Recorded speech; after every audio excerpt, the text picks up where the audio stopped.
Hello, I'm Raisa Stone, and today I'm going to read you one of my poems in my Canadian voice. I'm a very proud Ukrainian Canadian, and I can switch back and forth with my accents. This poem is called The Red River Floodway, and if you're not familiar, the Red River Floodway is an immense flood management system in Manitoba, because Manitoba has essentially the same geography as New Orleans. It's a big swamp. So the people wisely funded this massive floodway around the city so that when it does rain, the water drains very quickly. And the floodway is so massive, in fact, that you can ride horses side by side on it.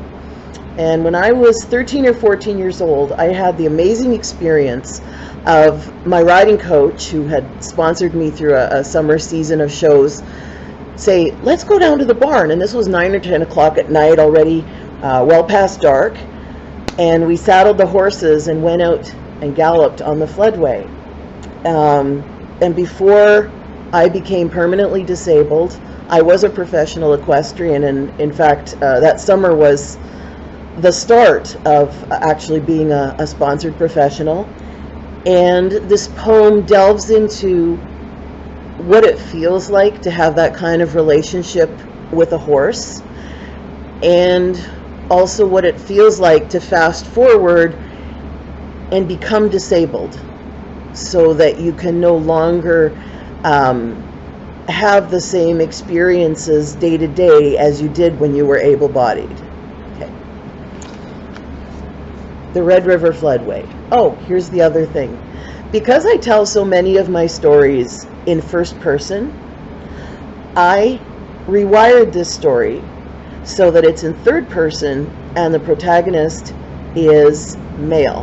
And it just made for an interesting interpretation of my own experience to do that. The moon was part bright when they swept onto the floodway.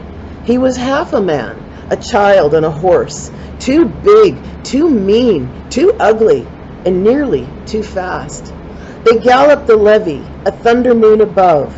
Stars hovered on the Red River 30 feet below, all its vast waters not enough to wet his open mouth.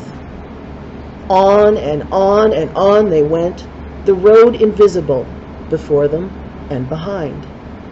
Her breath, her ribs, her waving neck, relentless muscle, wind, and rock, muscle, wind, and rock, muscle, wind, and rock. His roaring heart inside her feet forced rainbow bulbs of dirt and wove them into hard musical lace, the heavy bebop rhythm of her half-oval moonspark hooves. He's tired now, twice a man. His insane spine is a shattered ice floe that shifts with its own mind into no purpose. His old horse picks her way cautiously on worn trails. Her nostrils embrace a branch before she crosses. Her careful toe dips into a cold stream, this desert, before she dives.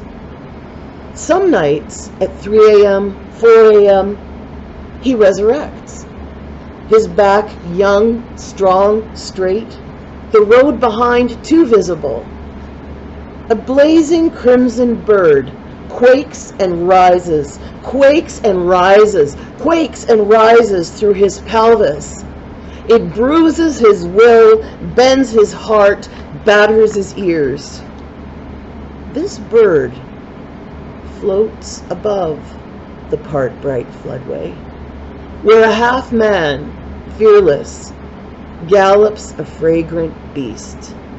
On and on and on he rides into the dark, sparkling river gyre, rumbling with mortal stars.